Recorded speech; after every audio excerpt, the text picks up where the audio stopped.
అలనాటి మహానటుడు రక్త కన్నీరు నాగభూషణం మనవడు అబీద్ భూషణ్ హీరోగా పరిచయం అవుతున్న suspense thriller mysterious Bigg Boss fame Rohit Sahani heroine గా నటిస్తుంది. మహి కోమటిరెడ్డి దర్శకత్వంలో ఉషా శివాని కలిసి నిర్మించిన ఈ చిత్రం త్వరలో విడుదల కానుంది. తాజాగా ఈ సినిమా టీజర్ లాంచ్ ఈవెంట్ ని హైదరాబాద్ లో ఘనంగా నిర్వహించారు. ఆ వివరాలేంటో చూద్దాం. ఈ రోజు చాలా ఆనందంగా ఉంది.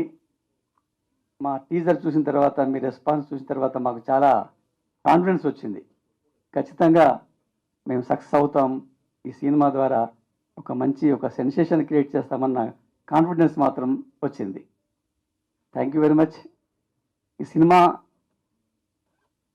మేము కొత్త కాన్సెప్ట్తోని సస్పెన్స్ థ్రిల్లర్ అయినా కానీ ఇందులో కొంచెం వెరైటీగా కొత్తదనంగా చేస్తే ఎలా ఉంటుందన్న ఒక పాయింట్ని తీసుకొని ఈ సినిమా కథని డెవలప్ చేయడం జరిగింది. మొట్టమొదటిగా ఈ కథ డెవలప్ అయిన తర్వాత నాకు మంచి ప్రొడ్యూసర్ దొరికితే బాగుండు, ఎవరిని సాహసం చేస్తారు ఈ సినిమాకి అని ఆలోచిస్తున్న తరుణంలో ఎప్పుడో నా పాత మిత్రుడు 10th క్లాస్, నా 8th నుంచి నాకు 10th వరకు నా క్లాస్మేట్, నా మిత్రుడు జే వల్లం దాస్ గుర్తుకొచ్చాడు. సో మహిపాల్ మొత్తం చెప్పేశారు. సో మా బ్యాక్గ్రౌండ్ గురించి, Mahipal is my high school classmate. So మొత్తం బ్యాక్గ్రౌండ్ చెప్పేశారు. And first of all thank you very much for all the press, friends and anybody from the movie industry. I am very very new person to this industry. And of course మీరందరూ నాకు well wishes చెప్పి, even ఏమైనా మా mistakes ఉంటే కూడా excuse చేసి మమ్మల్ని ముందుకు తీసుకెళ్తారు, మమ్మల్ని సక్సెస్ఫుల్ చేస్తారని please show some love and friendship to us. Hello. Thank you everybody here. और sorry मतलब मेरा फर्स्ट टाइम ये प्रेस है, तो आई एम रियली सॉरी अगर मेरे मिस्टेक हो तो. And thank you Mahipal sir, Dhananjay sir, मुझे ये चांस दिया इस मूवी में. Namaskaram. Thank you so much everyone for your time, love, patience and for your presence. I hope you will like this project. We have made from all our love, all our discipline, support, everything. Thank you Jay sir, thank you Mahipal sir, thank you everyone, thank you Rohit for being a wonderful co-star, and thank you everyone, DOP garu, choreographer garu, everyone, thank you. I hope you accept our project and accept me as a Telugu heroine, and thank you so much. Thank you everyone. Actual నాకు లిస్ట్లో లేదు name, మీరు మళ్ళీ okay. Thank you so much అండి. Director గారు చెప్పినట్టుగా అందరూ శ్రద్ధగా భక్తితో పనిచేసాం, చాలా థ్యాంక్స్. అలాగే మెయిన్లీ ఒక్కొక్కరి గురించి చెప్తా. దేవ డార్లింగ్, సూపర్ డార్లింగ్, అదిరిపోయింది డిఓపి. అలానే హీరో హీరోయిన్స్ భూషణ్, రోహిత్ భాయ్, కంగ్రాచులేషన్స్ మీకు.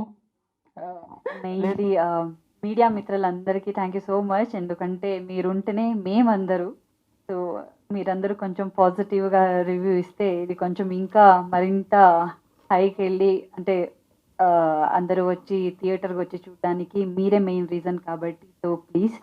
అండ్ నేను మెయిన్లీ వచ్చింది మా అన్న కోసమే, నా బ్రదర్ కోసం, బికాజ్ నాకు దీంట్లో మా అన్న మాత్రమే తెలుసు కాబట్టి. సో రోహిత్ అన్న యాక్ట్ చేసిన, తను ఏం చేసినా కూడా నేను మెయిన్ తనకే సపోర్ట్గా ఉంటా. ఈరోజు నా అన్నని ఇంత అంటే బిగ్ మూవీలో అన్నని చూద్దాం, ఐఎమ్ వెరీ హ్యాపీ బికాజ్ నా ఓన్ బ్రదర్ లాగానే నేను చూశాను కాబట్టి. And mysterious. ముందుగా అందరికి నమస్కారం. ఇక్కడ వచ్చిన మా ఫ్యామిలీ, ఫ్రెండ్స్, నా కోసం వచ్చిన గెస్ట్, మా పాత్రికేయుల మిత్రులకి, మీడియాకి, వాళ్ళందరికీ నమస్కారం. సో ముందుగా చాలా చాలా thanks for all the love and episode, and thanks to my director గారు అండ్ ప్రొడ్యూసర్ గారు for this wonderful opportunity. And ముందుగా ఇది చెప్పాలి, ఈ మిస్టీరియస్ అనే టైటిల్ చాలా యాప్ట్ టైటిల్ అని నాకు అనిపిస్తుంది. Because I know the story and all, నేను యాక్ట్ చేశాను కాబట్టి చాలా యాప్ట్గా ఉంటుంది. ఈ సినిమా ఒప్పుకున్నప్పటి నుంచి, ఫస్ట్ నుంచి మా క్రూ కానీ, మా డైరెక్టర్ గారు కానీ, ప్రొడ్యూసర్ గారు కానీ ఆ టైటిల్కి యాప్ట్ చేస్తున్నారు, మనందరినీ ఆ క్యారెక్టర్స్లో ఉంచేశారు. ఫర్ ఎగ్జాంపుల్ కొన్ని చెప్పాలంటే, ఇప్పుడు వచ్చేదాకా ఆ పోస్టర్ నాకు తెలియదు, చాలా మిస్టరీగా పెట్టారు మా ప్రొడ్యూసర్ గారు. నిన్న కూడా అడిగాను, సార్ ఏం సార్ పోస్టర్ చూపించలేదంటే, నీకు ఒక మిస్టరీ భూషణ్ సస్పెన్స్ వచ్చి చూద్దు అన్నారు. ఇప్పుడు వచ్చి చూశాను నా పోస్టర్ అనమాట. అలాగే సినిమా స్టార్టింగ్ నుంచి నన్ను అప్రోచ్ అయ్యి ఒప్పుకున్న తర్వాత, సార్ ఇంకో క్యారెక్టర్ ఎవరు సార్, ఇంకోటి ఎవరంటే చెప్తా అని చెప్పి లాస్ట్లో రోహిత్ని చూపించారు మిస్టరీగా పెట్టి. సో ఎవ్రీథింగ్ ఒక మిస్టరీగానే నడుస్తుంది. ప్రతి ఒక్క క్యారెక్టర్స్ అలానే మిస్టరీగానే ఉంటుంటారు.